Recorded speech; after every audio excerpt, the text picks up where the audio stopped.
In an industry marked by distress and dislike, where commodities and sectors become the most hated, it lies the perfect opportunity.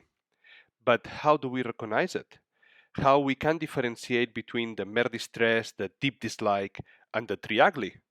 Today, for first time, Rick will join us to discuss about the good, the bad, and the ugly in the mining sector.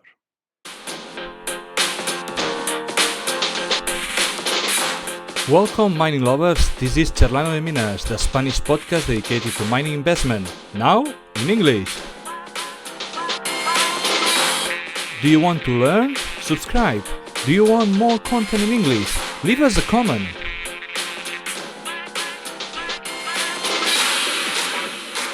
The episode is about to start.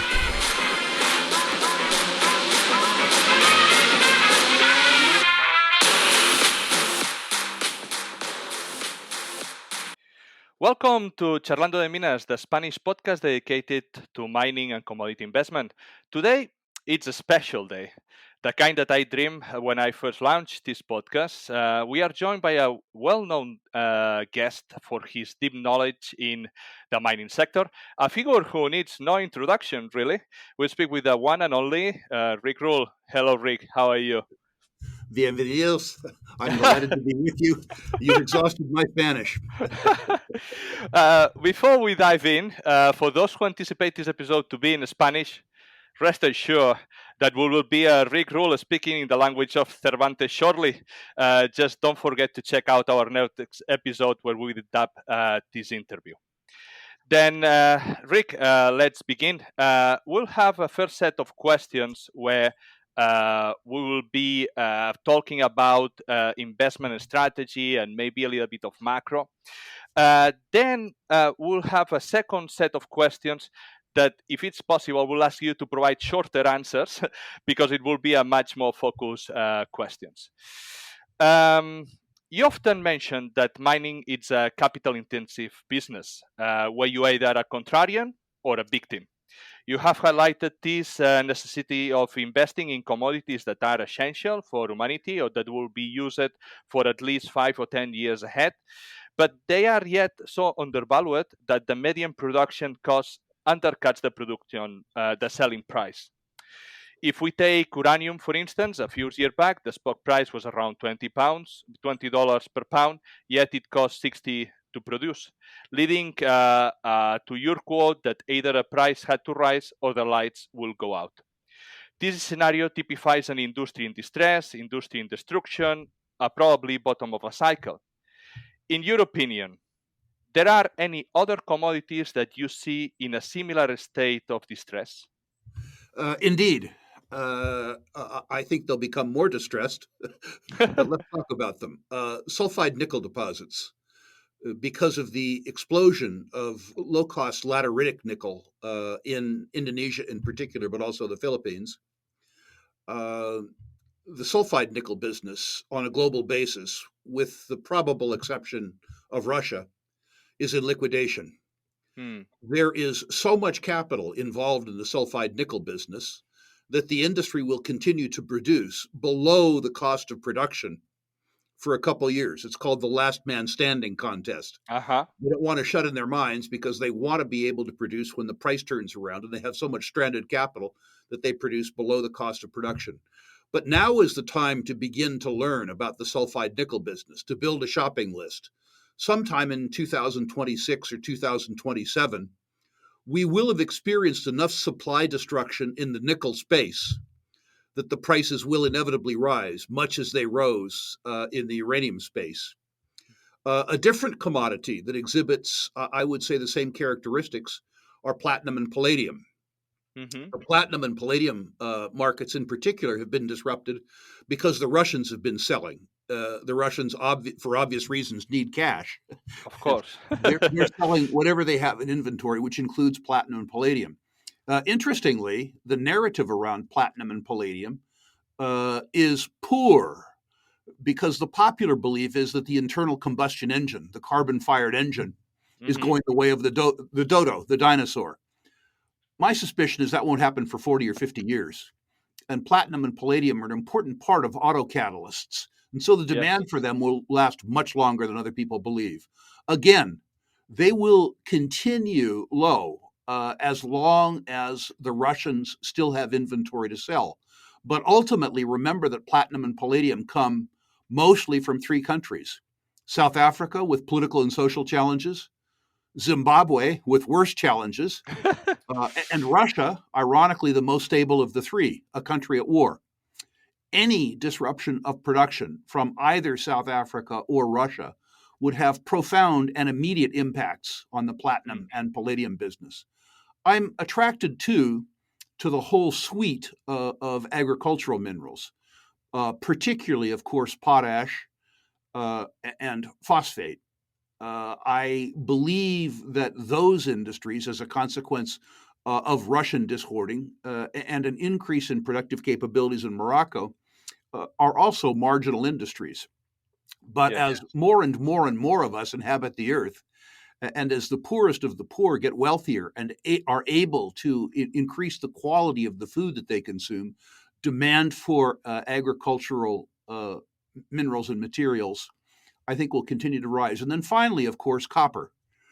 Copper is a conundrum because the long established mines, the Chilean mines, the African mines, the Russian mines, a couple of the American mines, are profitable at today's selling price, but the price isn't high enough to incent enough new mine construction. The whole gamut of electrification in the world is going to see demand for copper increase, but we haven't for 30 years invested enough in copper supply. So we have a circumstance where, absent a global recession, which of course might occur, demand for copper will substantially exceed supply within 5 years. You will see, absent a global recession, higher copper prices. And this is the point in time where the far-sighted investor begins to invest across the spectrum in copper, depending on where his or her sweet spot is with regards to risk, time, and reward. I think finally, the best business in extractive industries by far is the oil and gas business, determinedly out of favor and also very cheap. The European community and Western governments, particularly the American and Canadian government, would have you believe that peak demand for fossil fuels occurs in 2030 or at latest 2032. That's just wrong. It's not going to happen. Around the world, people who don't have access to good transportation understand that the most efficient form of transportation is provided by fossil fuels. My suspicion is that fossil fuel demand, irrespective of the wishes of Greta Thunberg or Angela Merkel or Joe Biden, occurs in 2065 or so, rather than 2032. So I think a portfolio, a contrarian portfolio that emphasizes oil and gas, coal, if you can stomach it, copper, agricultural metals, in the future, nickel and PGMs would be a contrarian portfolio. I think the sector that requires the least courage, because the narrative is becoming the clearest, are precious metals. Precious metal stocks are never cheap, but occasionally they represent fair value. And this is one of those times where they represent fair value, but where the price cycle is already in favor of the industry. Yeah, we'll talk a little bit about precious metals later, but you said a bunch of commodities, no? However, the only that you said, maybe I didn't understand correctly, but that have a lower price of production, then it's a complete destruction nowadays, is nickel, right? Understand that I'm talking about sulfide nickel. Sulfide nickel. The nickel laterites in Indonesia, oxide nickel deposits, are very economic, given the way that they're mined. The difficulty with that is that the environmental destruction, which is wrought by lateritic nickel production, is really ugly. I mean, I've personally flown over those mines. And my suspicion is that the Indonesian people are going to insist that the industry hold itself to higher environmental standards in Indonesia. If they do that, the costs of producing nickel in Indonesia will rise and equalize the market. Right now, the cost advantage of the nickel laterites relative to sulfide nickel production means that nickel mines are shutting down. Sulfide nickel mines are shutting down around the world, but particularly in Australia. So we're already seeing the supply destruction that always leads to a market rebound. This is what I love to hear, really. Is this happening as well in potash? Because I don't control really the market of potash, and I really don't know which are the costs. And you mentioned potash in your bunch of commodities. There is some state-supported potash production, as an example, in Belarus, which isn't economic at today's prices. Okay. The Russians and the Kazakhs are the most efficient potash producers in the world. And again, the potash market has sold off as a consequence of Russian oversupply, which strains the economics. Strains the economics of Canadian potash. Other potash around the world, including in Spain, is not in the lowest cost quartile and is really, really, truly threatened. Two things are happening. The mines that are being depleted, particularly in Belarus, aren't being replaced by production elsewhere. So production or production capabilities are falling. The Russians in particular are not making the sustaining capital investments in Russian potash because they have other uses for the cash. And looking forward, with 8 billion of us on Earth, all of whom like to eat, demand for potash is very, very, very well assured. It's an extremely efficient nutrient, whether or not Greta Thunberg or somebody thinks we ought to be using it. Perfect. You have expressed it as well a strategy of investing in commodities that are not only undervalued, but are also broadly disliked. No? Yeah. Silver comes to my mind. It's not necessarily an industry distress because it's mostly produced as a byproduct of gold and copper and so, but it's certainly not a crown favorite. How do you approach to invest in such commodities?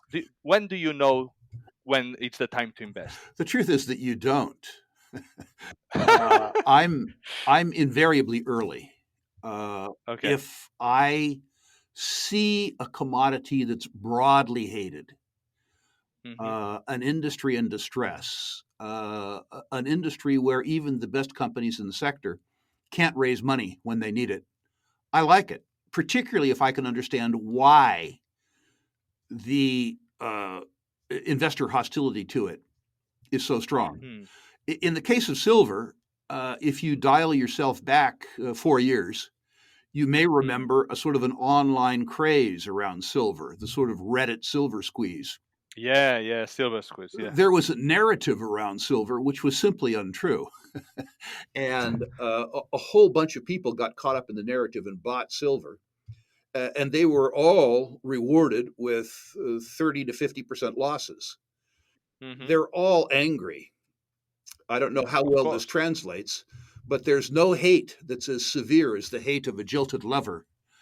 And in the case of a whole bunch of people around silver, there's a bunch of jilted lovers. We move forward now to the point in time where a move in the silver price is much more proximal, much closer. And the people who hate it haven't kept up with the narrative. In my experience, precious metals bull markets are led by gold because the buyer is a fear buyer.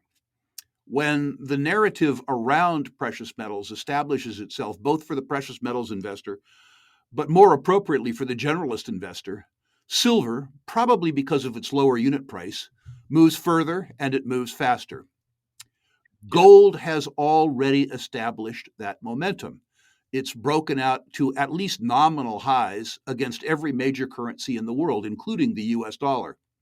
And just in the last 10 or 12 days, silver has started to move for the reasons that we would expect. But right now, outside the silver community, mercifully, no one cares. True, true. Um, your portfolio diversification intrigues many. No, despite owning various commodities, listeners often presume that you own a significant portion of any commodity that you mention in any program, like the one that we're having. No, then the question probably is, when you name a commodity that you like, for example, silver, really how much this usually represents of your portfolio? Silver is speculative. Uh, when I was a younger man, I Mm, was more interested in speculation. I mm, needed, frankly, to make a fair amount of money, and I did. So for me, the speculative part of my portfolio is much less important than it used to be. I own silver stocks for one of two reasons. A, because I believe that the silver stocks will do well, but B, mm, because some of them uh, are such efficient generators of cash that you would own them irrespective of what they produce. In direct mm. answer to the question, only about 2% or 2.5% now of my portfolio is involved in silver specific Okay. um, allocations. Then Hmm. No, is this just general for the audience? When someone like you, someone with your experience, and you say, yeah, silver is hated, silver is speculative, silver can be the next mover.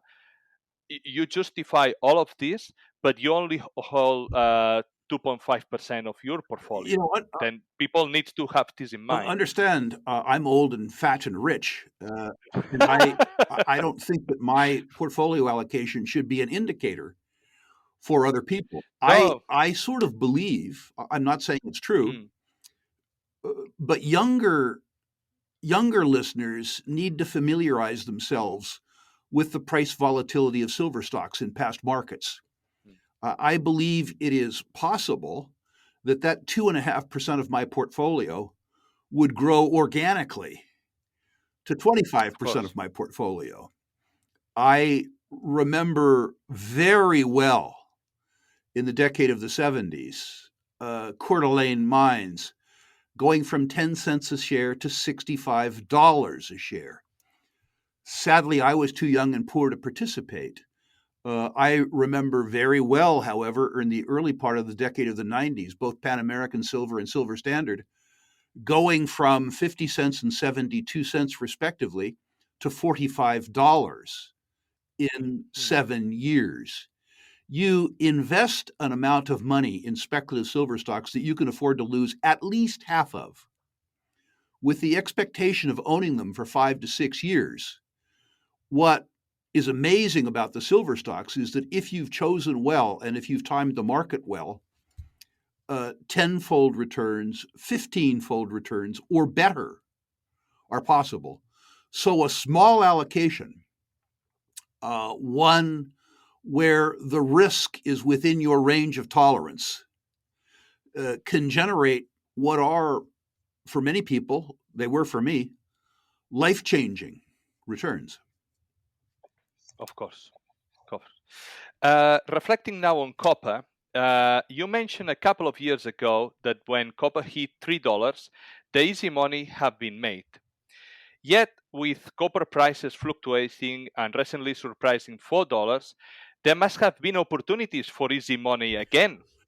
How do you identify these easy money moments? The copper space is a space that a mining investor must be in most of the time. Uh, Copper is the nearest of the mined commodities, along with iron, to oil and gas, which is to say it's absolutely critical for the future of humankind. And the copper price isn't high enough to incent the production that we're going to need 5 years from now. Hmm, So, uh, an investment portfolio, a resource investment portfolio, not a speculative portfolio, must include copper. You need to focus on the low cost producers with very long lived reserves.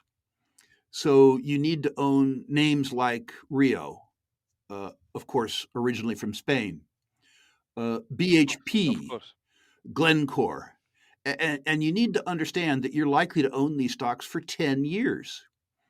If you see a circumstance where copper is on the headline of every major newspaper in the world because the price shot up a bunch, then of course you sell some stock. When everybody's clamoring to buy some, you reduce your holdings and look for something else that's hated. But you're never really truly out of the copper business. Meanwhile, because mining stocks are out of favor, and because the cost of capital for mining is fairly high, there are unusual opportunities, I think, around very large copper deposits that will be built strategically.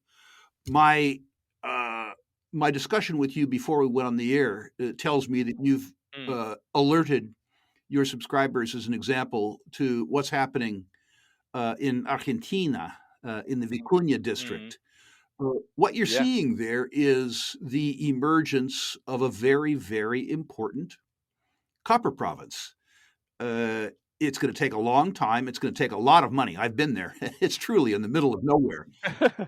But you have a copper endowment there that is important in a global context. You need to think of that copper district in the context of the huge copper porphyries in Chile, which have generated wealth for Chileans for 150 years. You need to think of them, although they aren't of the same type of origin, you need to think of them in the same terms as the Rio Tinto belt, the Iberian copper belt in Spain and Portugal. So that's important. And I think that what you need to look for in the copper business is size. Size and grade. Specifically, I don't know how well this will translate, but you need to focus on deposits where at least the target size, the reasonable target size, is 10 billion US dollars in recoverable in situ reserves and resources, where, as supported by various documentation, we can talk about documentation some other time, where the deposit will be in the lowest cost quartile in terms of all-in sustaining costs worldwide, and also where the deposit will be, or you hope it will be, in the best quartile worldwide in terms of return on capital employed. But at current copper prices, the return on capital employed, even the prospective return on capital employed, has to exceed 25%. If you follow those guidelines year in, year out in the copper business, you'll make an awful lot of money. There are a lot of copper mines in the world that generate pre-tax €1 million in profit a day. These and some of these things have 15 or 20-year reserve lives. These are really, truly annuities. Things can go wrong politically. Things can go wrong socially. But if you construct a portfolio around legacy deposits, long-lived deposits that generate 25% plus return on capital employed and are in the lowest cost quartile on a global basis, you will do very, very well in your life. Perfect. A little bit regarding these opportunities and when the easy money have been made. You said that you sell a little bit when you see all the highlights on the news and so on. But how do you determine the right time to sell apart from, it's everywhere in all the highlights? Do you rely on NAP? I know that you said, I always sell too early. And I know this answer. But when do you decide to sell? It's for calculation, it's for NAP, or it's just waiting to become more attractive to the main audience? Well, first of all, I never get it right, ever. And I think that, I think any anticipation that you're actually going to get it right is foolish. When interest in the commodity gets very high, when the narrative in mining circles and in the general investment circles becomes positive, I begin to sell. When I mean you're beginning Okay, but you begin to sell. But you have a bunch Yep, of different yep. miners there. Then you have to decide which ones will you sell. Then between one and another, how do you decide which one? I sell my speculative portfolio first. I sell the Okay, stuff that's the riskiest, and I try not to sell all. I try to get myself to a place called the point of no concern. The point of no concern is where okay, you've sold enough stock that you have no net investment in the rest of your position. yeah, Yeah, it goes it goes free. free. In some of my positions in mining, as an example, Rio, Glencore, BHP, uh, I have core positions which I'm unlikely ever to sell. I sell puts and calls against them, which is to say, if I think that Rio, as an example, is attractively priced, on maybe a quarter of my position, I'll sell below market puts, giving other investors the ability to sell to me if the price goes down, and I'll sell above market calls, giving other investors the right to buy my stock at a fixed price going forward. The idea that the market will pay me to buy low and sell high, which is to say, do something that I would otherwise do for free, is attractive to me. And there are occasions Mhm. when a commodity is really hot, where as much as a quarter of my position will be called away from me because I've sold calls. That happened in my Cameco position in uranium. I didn't go to sell Cameco, but I had written covered calls, and my position was called away. I didn't feel too bad because it was a triple, you know. But in my core positions, in my investment grade positions, I'm inclined to hold those for the very, very long term. If Okay, we were to see okay. the copper price go to, you know, 10,000 euros a ton, as an example, and Mm. we were to see the cost of capital go very, very, very low, and if you were to see positive remarks about copper in all of the major investment media in the world, I'd carefully consider selling a bunch of my copper stocks, particularly if some other commodity that I was familiar with became cheap. If I could take the money that I had invested in copper producers and put that money, as an example, if they were cheap, in iron producers or oil producers, Hmm. I would probably make that trade. But we're not close. We aren't close to Of ten course. thousand euros a ton. Then then what you are saying basically is that you have a core of the commodities that you like in long term, something that you will hold at least 5, 6, 10 years. And then you have a bunch of speculative junior miner movers that this is when you say easy money have been made. I sold my stock. You said that these juniors is the one that you Absolutely. sold. Perfect. Understood. Understood. Because sometimes people can, believe, oh, Rick Rule have sell it all. What I am doing Well, inside? listen, if something goes wrong, I sell Yeah, irrespective of price. If I of course. if I own a company, a speculative company, because I think there's some exploration outcome, and it turns out that I was wrong.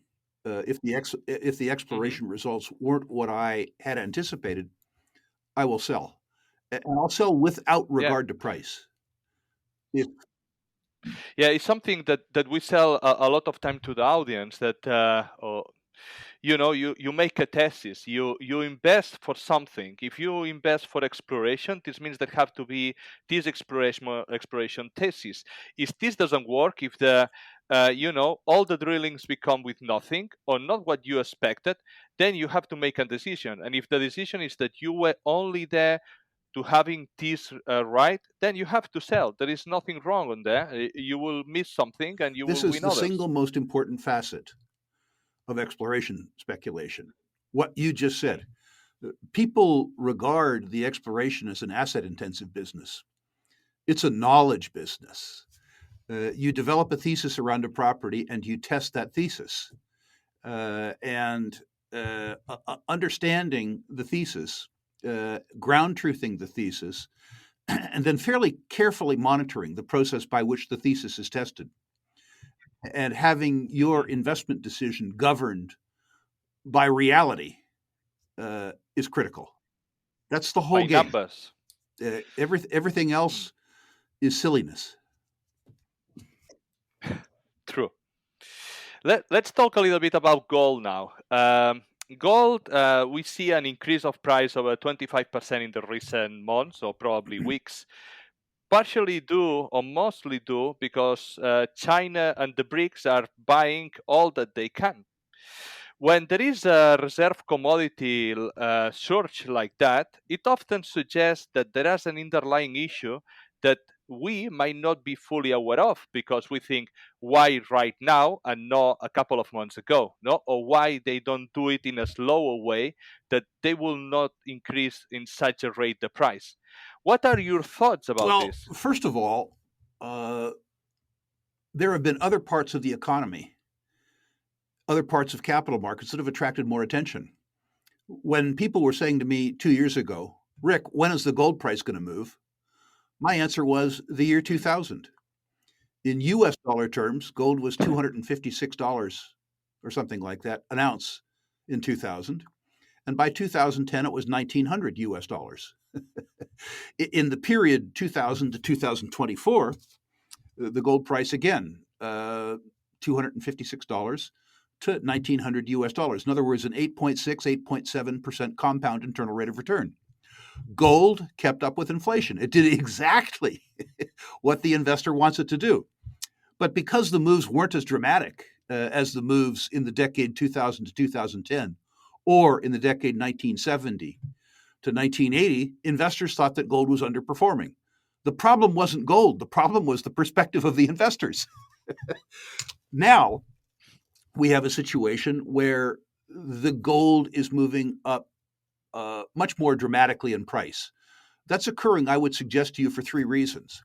The first is that fiat currencies around the world, including the US dollar, are declining in terms of purchasing power, which is to say, while we have nominal price increases in gold, the real price increases in gold are less dramatic.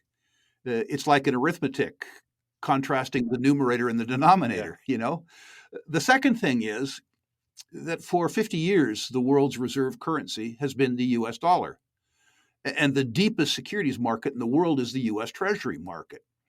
Countries around the world have settled their trade with each other, not just with the US, in dollars. Even in the Euro community, the second strongest currency in the world, the medium of exchange country to country, often within the Euro community, has been in dollars, but certainly around the world. And nations have stored their wealth in US Treasuries because the liquidity and the transparency of the market is unlike any other market in the world. But the hegemony of the US dollar has begun to be much less complete. The reason for that, I would suggest, is that the US government has attempted to impose its will extraterritorially on other countries through the mechanism of the dollar. Irrespective of what you think about the Russian adventure in the Ukraine, the US government decided that they would, in effect, steal $300 billion in Russian treasury holdings, which was a lesson not just to Russia, but to other regimes that believe that the US government might not hold them in high regard. The Chinese, the Indians, the Iranians. And at the same time, the United States, in effect, weaponized the SWIFT banking system worldwide. The SWIFT banking system is an international organization. It's not a U.S. organization. But the U.S., that notwithstanding, basically decided to use the SWIFT banking system to impose its will extraterritorially on central banks around the world. And then finally, the period of declining real interest rates that existed over the last 40 years that made U.S. Treasury securities such good investments has turned around. The treasuries themselves, irrespective of the weaponization of the US dollar, are less attractive investments to foreign central banks than they used to be. The consequence of that is that foreign central banks for the last 3 years have been very aggressive purchasers of gold. They've been steady purchasers before that. But the central banks require a medium of exchange so that they can deal with each other outside of the dollar. This is not, by the way, the BRICS currency. the BRICS currency would involve a fiat instrument that was backed by many bankrupt governments. As little as the Russians or the Chinese or the Indians trust the US, they trust us more than they trust each other. The worst thing that the Chinese could do would be to have several trillion rubles built up as a trade surplus with nothing to spend it on. The consequence of that is that foreign central banks have been consistent buyers of gold. What's important to note is that this increase in the gold prices happened without the participation of a retail audience. Until 15 days ago, in both the EU and in North America, physical gold ETFs have experienced net selling, which is to say that individual investors, the traditional strength of gold, have been net sellers for 3 years while central banks have been net buyers. I think you're going to see a circumstance where the perception among individual investors that they are losing purchasing power in savings instruments denominated in US dollars or in euros will cause a widespread popular uptake of gold and silver on top of continued central bank buying. If that happens, and I'm not saying it will, but I think it will, if that happens, I think that the move in the gold and silver price, irrespective of the currency that you measure it in, dollars or euros, will become much more dramatic. Let's hope. Well, to be see very it. careful what Let's you hope wish to see it. for. Yeah, I know that if this happens, this means that we are in a terrible Be very situation. careful. I know. But let's say in that way, I take it back and I say, let's hope for a big move on gold and silver without any hard Yeah, time. I Let's say it in don't that think way. that's an option. I think that you need to prepare your portfolio for the possibility of hard times. I think people who No, don't of own course. physical gold and people who are Mhm. cognitive, people who think, who don't own either investment quality gold stocks or investment and speculative quality gold and silver stocks are making a mistake. I'm not saying it's an absolute certainty that they're going to make a killing. What I think is if you don't own physical gold, you don't have any knowledge of economics. And if you think that the gold price is more likely than not to go up, gold stocks relative to the gold price in historic senses are very cheap and probably good investments. Yeah.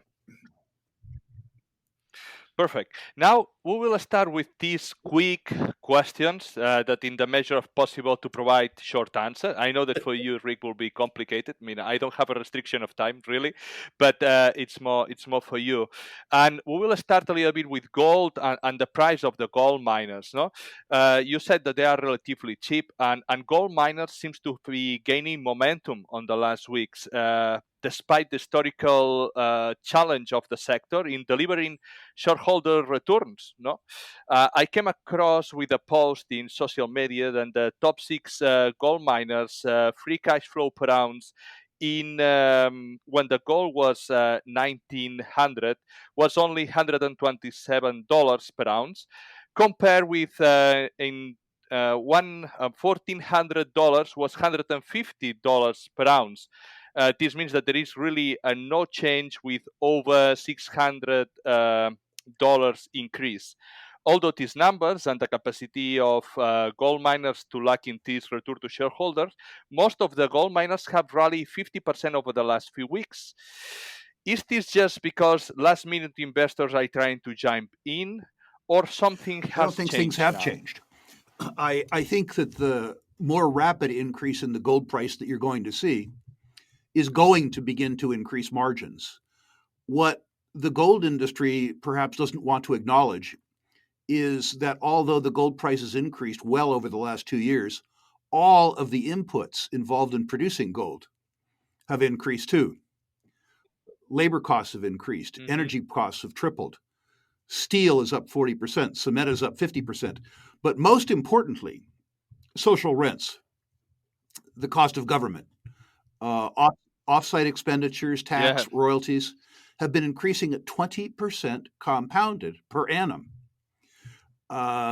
When the price of something increases, but the cost of producing it increases as fast or faster, the headline increase that you see in revenues isn't matched, as you've proven through your work, in margin. Some of the anticipation around the gold equities is a function, I think, of the fact that people believe that the increases in gold prices that you've seen in the last 4 months or 5 months, but particularly in the last month, are going to accelerate. It wouldn't surprise me if we had a pause. I'm not saying we will, but it wouldn't surprise me if we had a pause. I am one who believes that the gold price is going not merely higher, but much higher in nominal senses. And if that's right, the companies that have some ability to control their on-site costs and their G&A will do well. Understand that governments will continue to rape mining companies. Mining companies are, not particularly popular with the voters, so that'll continue to happen. Okay. In these bull runs, like the one that we are showing now in gold, and that probably will follow if the interest rates don't increase. Some, let's say, Shitco Juniors, companies with very high all-inclusive sustaining costs, high debt, high leverage to gold, behaves really well because become from losing money to winning some. Then what is your opinion about this kind of investment? That was a wonderful technique in the 1990s, early 1990s, when nobody believed the gold price was ever going to go anywhere. And you could buy the marginal companies, or you could buy deposits that weren't economic really, really cheaply. That thesis worked so well that investors now and speculators, institutional investors, are looking for optionality. And ironically, they buy up the shares of these lousy companies to the extent that the market capitalization of some of them doesn't leave much room for price appreciation. I remember, being part of building a couple of these companies. Seabridge comes to mind. We were able to buy 3 or 4 million ounce deposits that wouldn't make any money at all at $300 gold, but would do okay at $1,000 gold. We were able to buy those deposits for $3 or $4 million each after they'd had $100 or $150 million spent on them. In the decade 2000 to 2010, when the gold price went from $256 to $1,900, those companies did fictionally well. The consequence of the market having learned that lesson is that people are paying too much money now for marginal deposits. Okay. So the cover charge, the market capitalizations are too high. Then which numbers do you like to see if you will invest in something like that? Which should be the, let's say, the market share, the market cap for each million of ounces of gold or something like that? How do we spot sadly, there's no rule of thumb. Opportunities? When people use market cap per ounce, they're talking about narrative. The net present value calculation, if you try and use a rule of thumb, doesn't take into account the capital cost to bring that into production on a per ounce basis, when the ounce will be sold, so the net present value, or the margin. There are institutional investors who use that metric because it's an easy to discuss rule of thumb, and investors like it. But aside from the fact that investors like it, it's meaningless. Making money in natural resources is all about enterprise value relative to risk-adjusted net present value. And sadly, you have to do a whole bunch of work to get that number. Yes. Yeah. Now, the next question, it's a very good question. Just saying that you said a lot of work that you have to do to invest or to get that number. No? Regarding investment strategies, there is the Lobo Tigres Preproduction Sweetspot. No? That it's often a simple yet effective method for investing in the mining sector.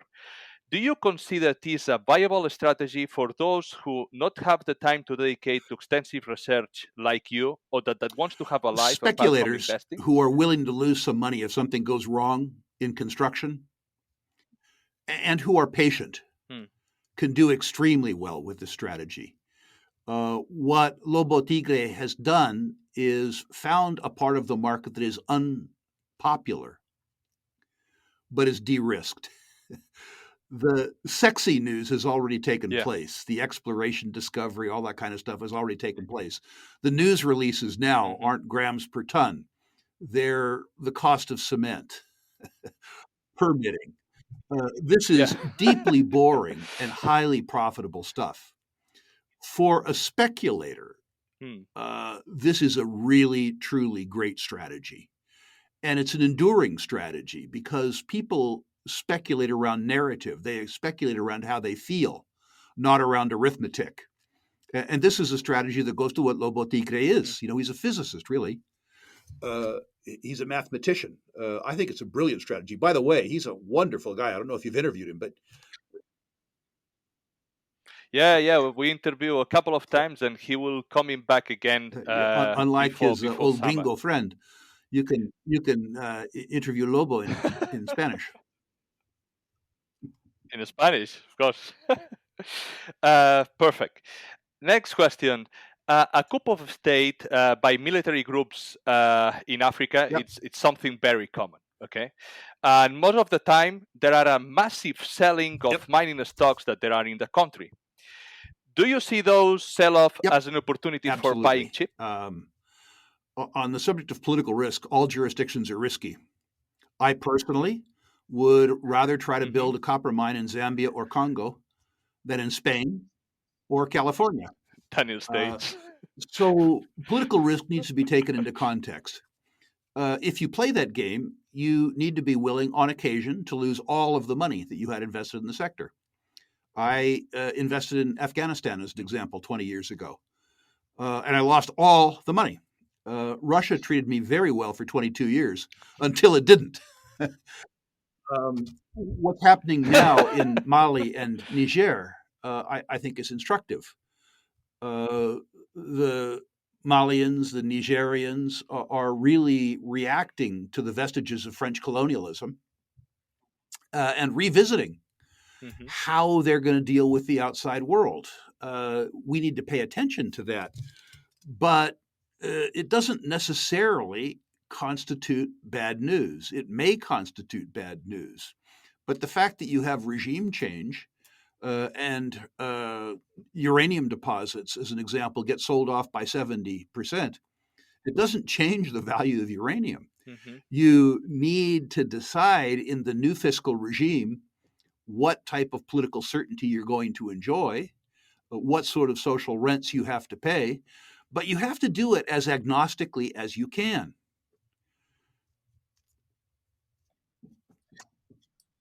Perfect. You have noted in a previous interview with another podcast the importance of selling to passive investors or to passive money. Does this imply that by the time that a commodity or a stock is discussed publicly by famous actors in the sector like you, it's too late for individual investors to jump in those stocks? What I'm talking about in terms of selling to passive investors is the progression in speculative companies from having most of the volume occur as a consequence of interaction between individuals and having those markets become institutional, or better yet, indexed.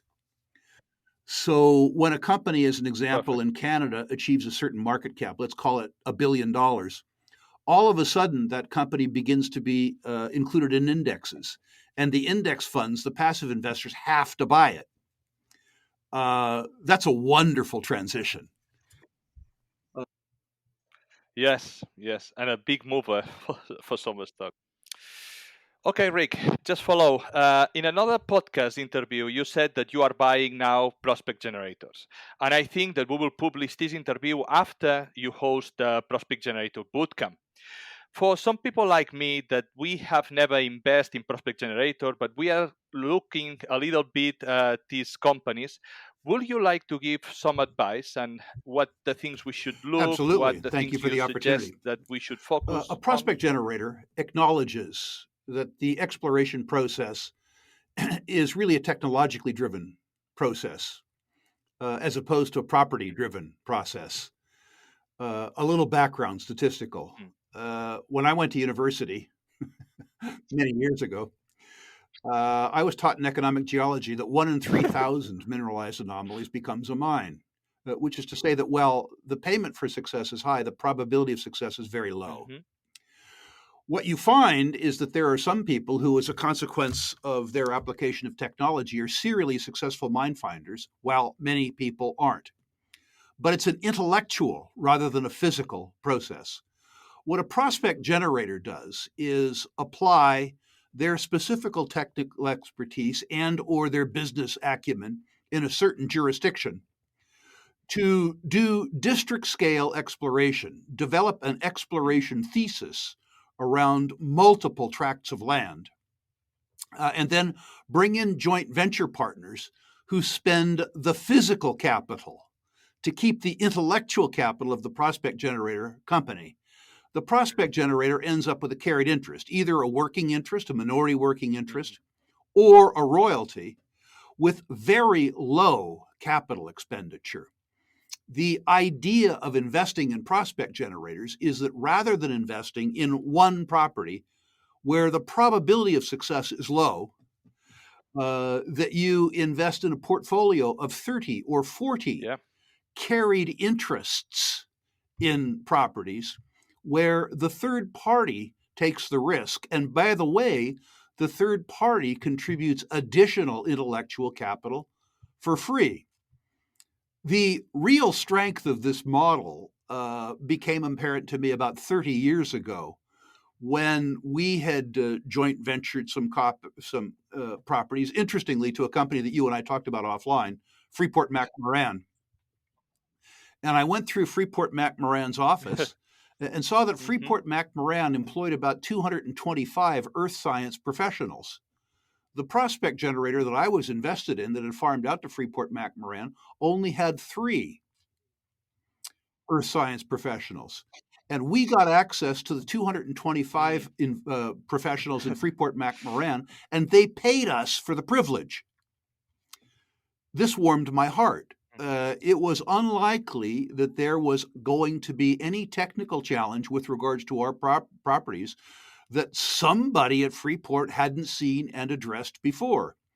The second thing that warmed my heart is I came to understand that the due diligence that I had done, no matter how hard I tried, was going to be paltry compared to the due diligence that Freeport had done. If I went to hire a consulting geologist to look at this company's projects and report back to me, that geologist, he or she, that consultant, probably would have charged me in those days $3,000, $4,000, $5,000 for a survey. Freeport-McMoRan did a much more detailed survey, and rather than me sending them a check for $5,000, they sent us a check for $5 million.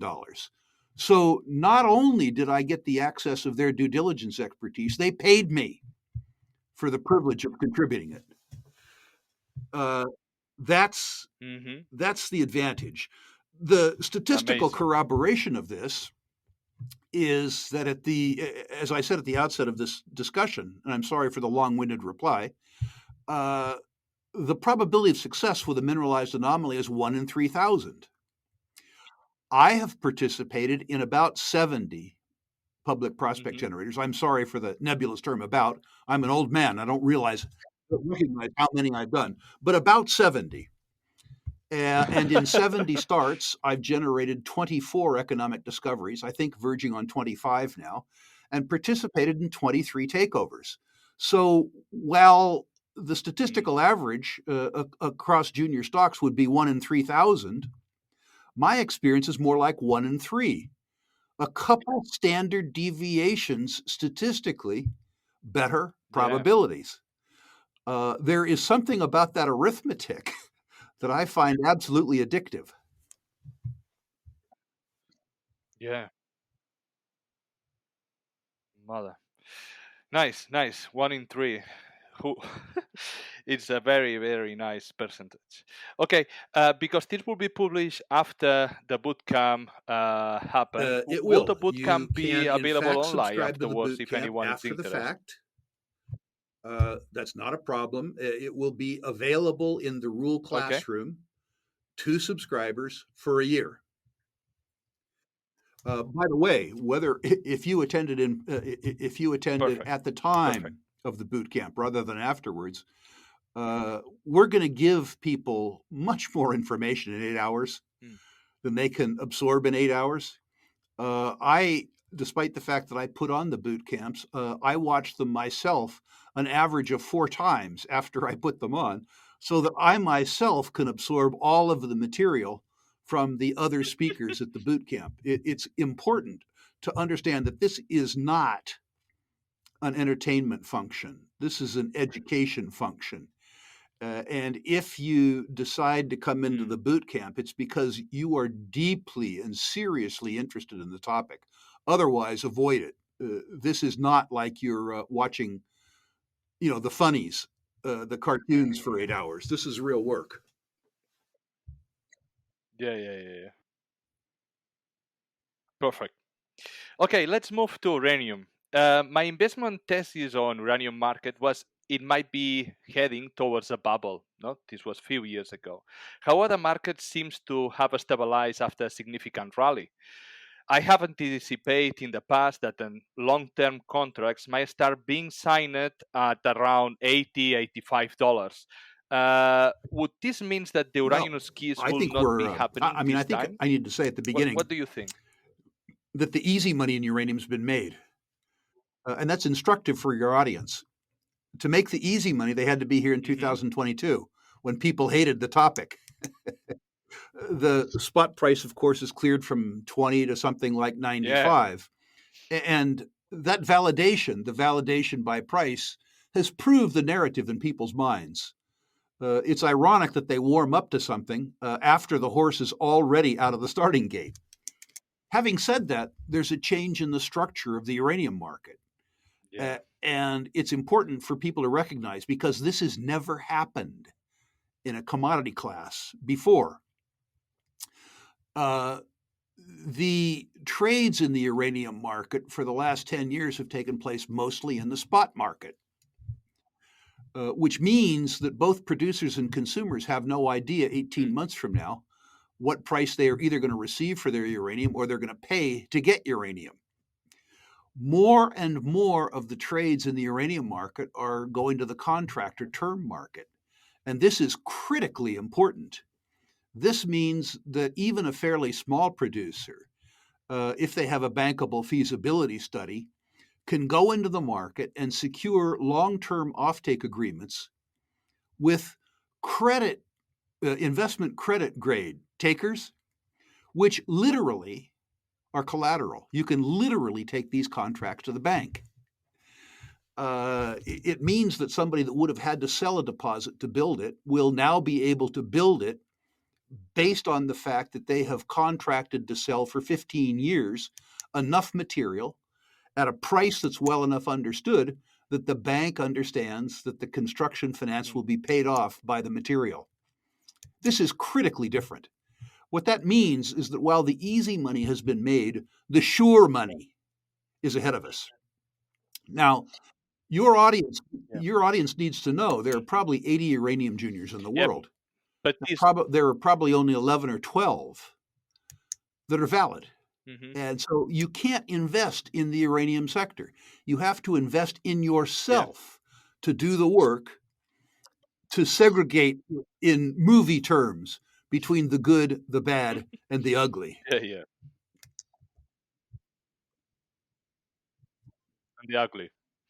Yeah, but this means basically that it's very complicated to see I think a you may see a uranium uranium bubble bubble like happened in the because I last bull think that market, most right? investors uh, won't take the time Okay. to understand the dynamics of the uranium market. They will see some small companies that enjoy success Okay. and go up tenfold in price, and they'll think that they went up in price because the uranium market is good. They won't have done the work to understand why these companies went up. The Yeah. uranium narrative will continue to be a great narrative. You will continue to see the utilization of uranium increase. You'll see Japan return the rest of its nuclear fleet to Mm-hmm. production. You will see new build and financing Mm-hmm. announcements taking place in China, taking place in Taiwan, taking place in Korea, even taking place in backward places like the United States. Uh, and so the narrative is going to be great. And the free cash flow that some of these companies are going to enjoy based on term contracts and the predictability of this free cash flow, which doesn't occur in any other commodity, is going to be spectacular. So you may see a bubble, Mm-hmm. but don't Yeah. buy based on the bubble, buy based on certainty. Okay. Understood. You said that the current uranium market has changed, no? And then for this change, what do you prefer? A supplier of enrichment uranium field like Centrius Energy, or Because one of I'm these not good junior competent miners that enough you name? to understand the competitive advantages of various enrichers and re-enrichers, and because I'm afraid that the Okay. new subsidiary of Cameco, Westinghouse, will be a very, very, very serious player. Mm-hmm. I'm afraid of the technology-based companies because of my own ignorance around all subjects other than exploration. I prefer to play, I prefer to stay within my own circle of competence. That's Circle of right. I mean, competence. I love what I think Centrus is doing, but I'm not smart enough to understand how they have a competitive advantage over Rosatom, the Russians, or over Hitachi, or Oops. over Westinghouse slash Cameco. Mm-hmm. I don't like betting on the minnow when the minnow is up against a shark. Perfect.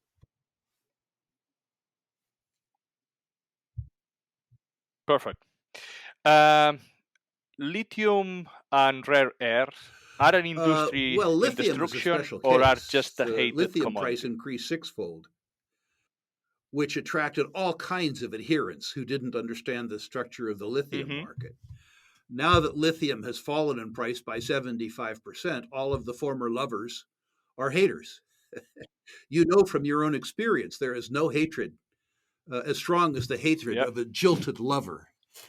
And most of the people in the uranium space are jilted lovers. Interestingly, I think in 2 years or so, the lithium market comes back into balance. We were never short of lithium supply. Okay. What happened is that lithium demand exceeded the processing capabilities. Mm-hmm. We didn't have the ability to turn raw lithium into lithium chemicals fast enough to accommodate the growth in lithium ion batteries. But over the last 6 years, as a consequence of a sixfold increase in the lithium price, and as a consequence of the unlimited availability of capital, we have debottlenecked all of the bottlenecks that occurred. And as a consequence, the scarcity value went out and the price collapsed. Meanwhile, Yeah. the market didn't Mm-hmm. understand that we had no shortage of lithium. And so we went out and looked for it. Because we'd never looked for it before, we'd never found it. We found tons of lithium. And this lithium, I mean, we're going to have this really, truly ugly Yeah. Darwinian process where we go through 60 or 70 deposits that have been discovered in the last 10 years, and we narrow that down to 5 or 6 that are good Mm-hmm. enough that they can enter into a market that's already oversupplied. 2 years from now, investors are going to look at the lithium space and they are Yeah. going to hate it. They're going to hate it with the passion that they hated the uranium space in 2022. Ironically, when all of the data that is needed to figure out who's Yeah. going to make it and who isn't going to make it is available, nobody's going to care about the data. And I'm going to be on this like white on rice. Absolutely, positively like white on rice. Lithium is going to be like uranium. And what's going to happen in lithium is that the dynamic of the uranium market, which is to say long-term contracts that are in the benefit of both producers and consumers, will happen in the lithium space too. That will be the second market that will go from a spot market to a term market. Mhm. So in addition to everything else, in addition to the fact that the stocks will be hated and hence cheap, there will be a certainty around return on capital employed and margin in the lithium business that doesn't occur in any other business. But you're going to have to wait a couple years. You're going to have to be terrified first and then bored before before you become elated. Perfect. Yep. No, I mean, 2 years it's enough Uh, time to study I'm doing slowly that now. every I've day a actually little bit retained a consultant and have time to invest. be my tutor, to take a 71-year-old man and teach this old dog at least one more trick. With, well, Trick. And what about rare both. earth? Do you think that Yeah, it's rare destruction or is earths just hated? ran in price because of geopolitical Both. concerns. First of all, rare earths aren't rare. Rare earths are very common. We haven't looked for them because the Chinese have been such efficient producers that we haven't needed to look for them. A couple things have changed there. Geopolitical concerns continue, but when the price went up enough to incent competition to Chinese supply, the Chinese decided to wreck the market, which was very smart from their viewpoint. But the cat's out of the bag. When we began to look for rare earths, we found them. Perfect. And the Chinese have continued to make noises about using rare earths as geopolitical tools. The consequence of that is that fabricators of materials requiring rare earths, primarily Korea, Japan, Taiwan, the United States, and to a lesser extent, the European Economic Community, are absolutely positively committed now to securing parallel supply chains. Having looked for rare earths for the last 10 years, interestingly, we found some. And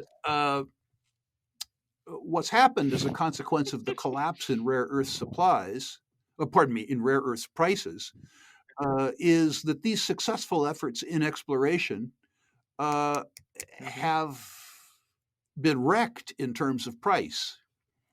This is a unique opportunity. There are a couple, probably 5 rare earth deposits outside of China that are absolutely world class and competitive. One in Myanmar is likely to fall within the Chinese orbit, so it probably doesn't count. The other thing that's happening is that costs associated with producing rare earths in China are rising very rapidly. The Chinese production methods of the last 30 years have wrought enormous environmental destruction in Western China, in Xinjiang. And the Chinese, including the Chinese government, are no longer willing to tolerate those practices. As China gets richer, its willingness to desecrate itself is declining. So at the same time that the Chinese dominance in the rare earth space will begin to fade for geopolitical reasons, the costs associated with producing rare earths and the ability of the Chinese to undercut everybody else in terms of price is fading. Rare earths, from an economic point of view, are enormously difficult to understand. They are more than a topic. There are 60 or 70 topics, each of which in itself is a minor market ending in IUM. Yeah. Yes, yes, yes. This is one of the things that it's a little bit complicated for me. Even I am chemist, and I understand a little bit the elements and so on and so on. But because all usually it is rare earth mining, they are mined all together, and there are different uses for each one. Then there is different market for each one. Then the complexity of the topic, it becomes much harder. It's not like lithium. You have the lithium, you have two different types of lithium, And as then a bam, bam, bam. consequence of that, the But reward with for the getting other it right one, is much it's higher much more complicated because topic. there's not much competition. There are 300 or 400 people in the Yeah, world who regard yeah. themselves, correctly or not, as experts in the gold space. There are probably 5 or 6 true experts in the rare Mm-hmm. earth space. And you can, with a bit of effort, identify them. I've done that. And avail yourself of their expertise. And their expertise, because the supply is so Okay. constrained, is real. That's extremely helpful. There isn't much noise about it. It isn't a big enough sector that it's attracted the big investment banks because there's not a big enough industry to have enough fees to cause the big investment banks to be in the space. But again, the certainty associated with a tier one rare earths deposit, the scarcity of those, and the absolute necessity of fabricators outside China to have access to these materials means that if you align yourself with a tier one deposit, although it may take 10 years to finance it and to get the process technology right, the metallurgy right, to produce the product, the highly specialized product that's required to service the end user's needs, you will find a couple of these deposits that will ascend to $10 billion net present values.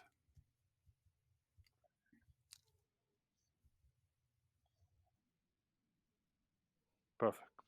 Very interesting. Okay, what do you think about this Depends on their phrase? time People frame. will regret to don't I buy consider at this price Franco-Nevada to be Franco-Nevada. the highest quality gold mining company in the world. Note conflicts. I have owned Franco-Nevada on and off since 1982, since the initial public offering. The honorary chair of Franco-Nevada, Pierre Lassonde, is somebody who I have known and admired and liked personally, a personal friend, for 40 years. So, take some of my praise of the company as being personal as opposed to professional. But if you look at the statistics, the management expense ratio as a measure against cash flow is 11 basis points. That's stupid. The operating margins exceed 90%, Yeah. which is to say, effectively, their gross is their net. They have, for the most part, not exclusively, but for the most part, their value is from very large deposits. And this is important. All deposits yield surprises. Small deposits usually yield bad surprises. And big deposits usually yield good surprises. This is just virtuous. Is Franco-Nevada Really big cheap? surprises. No. Franco-Nevada is not cheap. But they have a couple durable competitive advantages. The market that you're going to see in the next 5 years for royalty and streaming is all going to be about providing capital around big transactions. It might be that countries, as an example, Ghana or Indonesia, want to increase their ownership in deposits but can't pay for them. There could be a circumstance where Franco-Nevada provides the capital to do that in return for a royalty and a stream in billion-dollar transactions. It could be that a big copper mining company needs to spend $10 billion to build a copper mine. And in order to finance that, they could sell a stream against the byproduct gold or silver production with that mine. Again, a $1 billion transaction. Exactly. The ability to transact at that level is either Franco or Wheaton or a club. And the club is going to be led by Franco or Wheaton. It's important to understand that when people look at Franco, they say, how can a company this size grow? I believe that Franco has the ability to double in 5 years, simply based on the financing needs of the industry and Franco's unique ability to write checks that large. I would say Franco and Wheaton, frankly. I would also say that both companies are uniquely well run.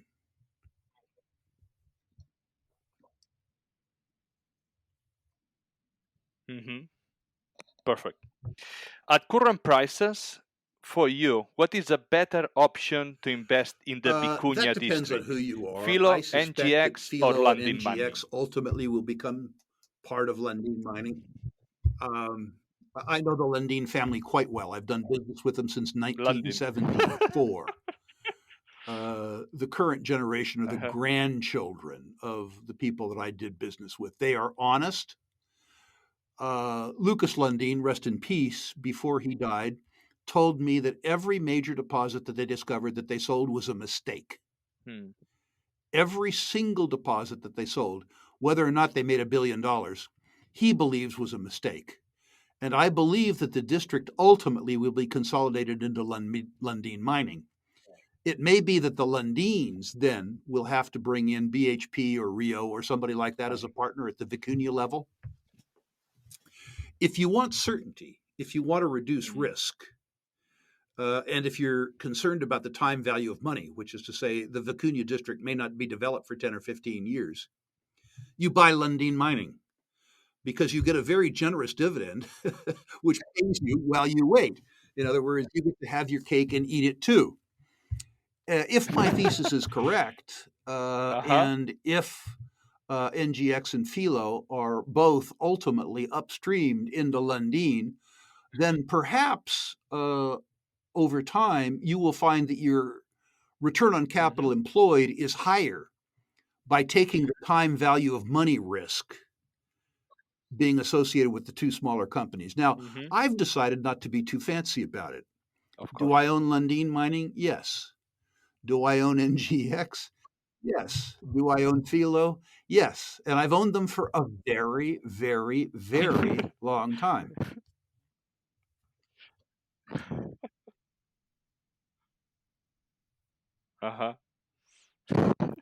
Yeah, it's a very good strategy that I share too.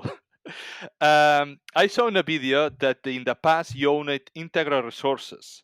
A year ago, Integra Resources become Integra Resources Corp with the merger of Millennium Precious Metals. What do you think about the company now? With Integra, I know the people quite well. I still have a fairly small shareholding there. What happened to me my first round with Integra is I got a pretty quick double. And the share price escalated faster than my certainty with regards to the deposit did. Yeah. To me, there were some unanswered questions, and I got my price target before my questions were answered. When the market rewards me in excess of the access to the information that I needed to justify the price, I sell, which I did. After that, they did this merger, and the price fell fairly precipitously. So I'm very inclined towards Integra, but I need to do a deep dive to have enough certainty to upsize my investment. And I haven't done that work yet.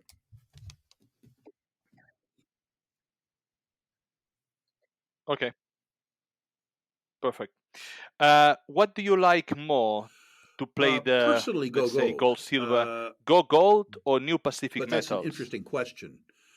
New Pacific has franchise advantages in Bolivia, And Bolivia is probably the least explored Spanish-speaking jurisdiction on the planet. Mm-hmm. It's a place where I've speculated both successfully and very unsuccessfully for 30 years. So the speculator, the hardcore speculator, would be drawn Mm-hmm. to Bolivia, both because of the size of the existing prize, but probably more importantly, because of the sensitivity with which the capital behind New Pacific, which is Chinese, has employed in Bolivia.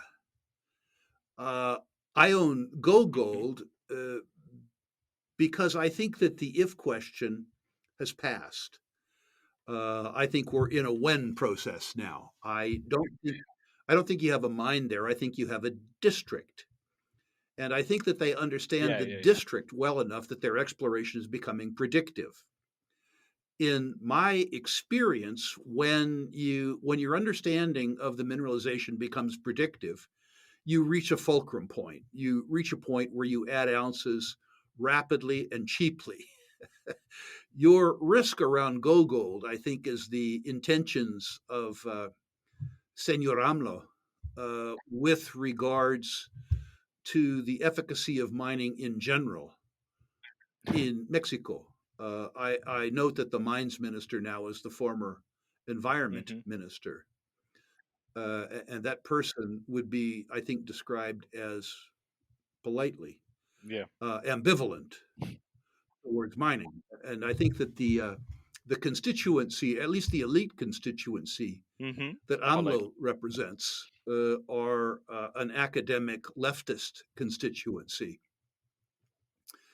that has other aspirations for the future of Mexico rather than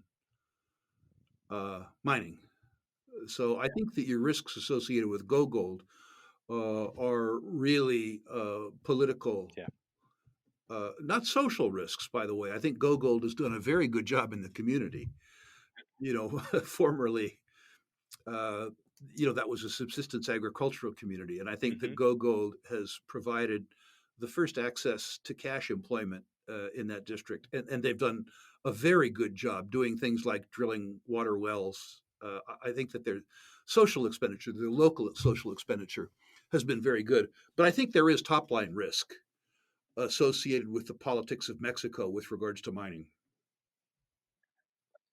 I think your audience might be able to teach me in that regard. Perfect. Understood.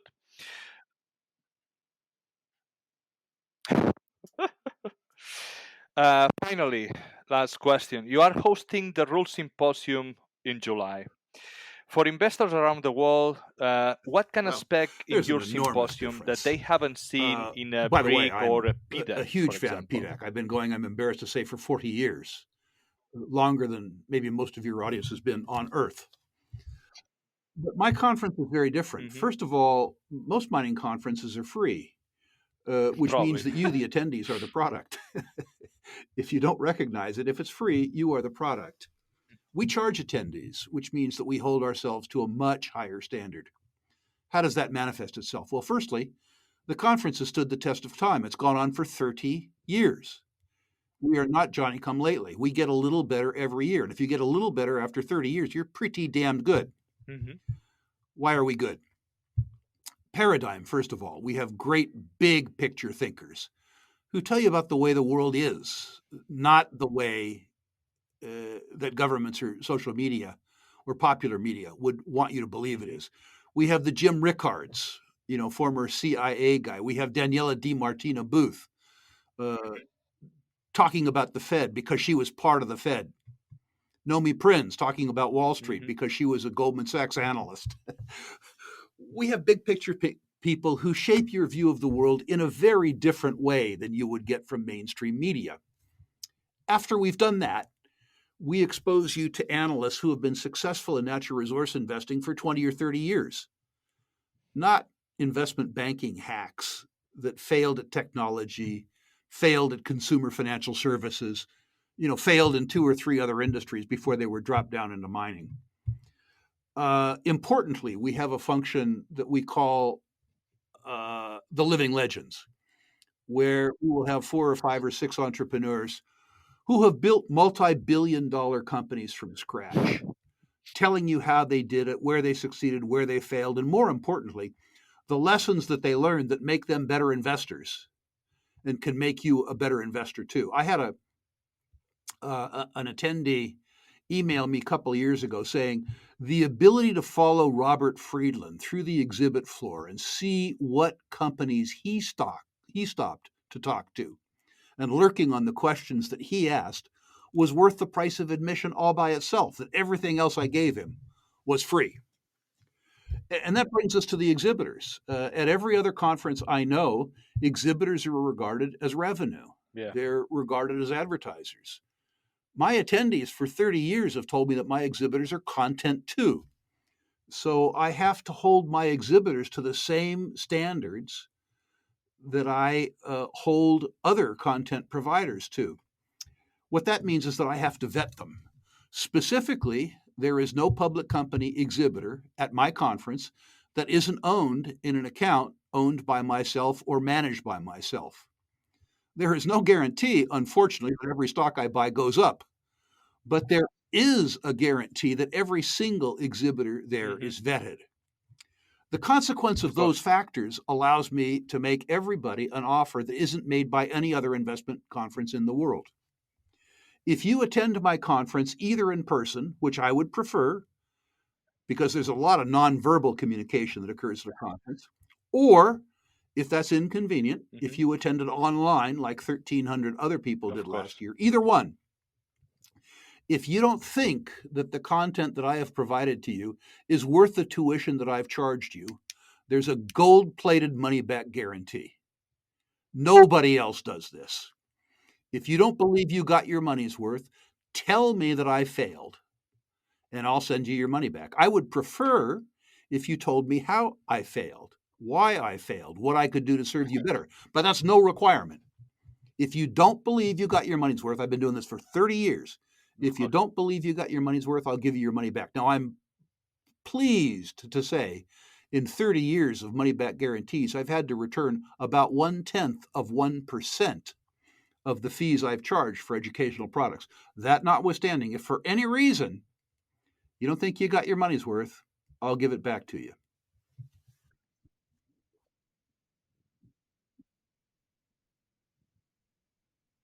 Understood.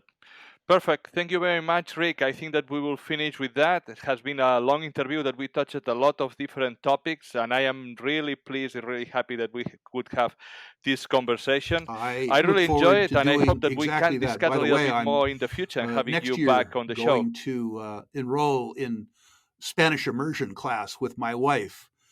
So hopefully in 2026, we will be able to have these conversations in Spanish. I think I told you I grew up speaking campesino Spanish in rural California, but that was many years ago. I look forward to be able to be at least haltingly competent in Spanish sometime before my demise.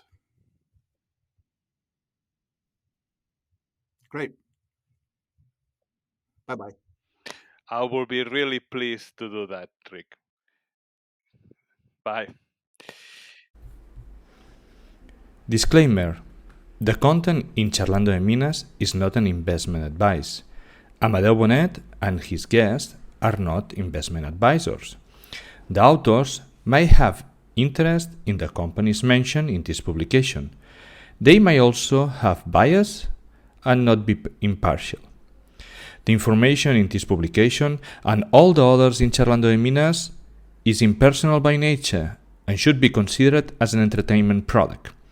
The minimum risk of any investment mentioned in this video is 100% of the capital. Before to make any investment decision, contact to a financial or investment advisor or someone qualified with experience. These broadcasts are a narrative of my learnings in the world of commodities and mining investment. In this podcast, we will try to bring experts, professionals, and companies. If you like it, please subscribe. I am Amadeu Bonet. Welcome to Charlando de Minas.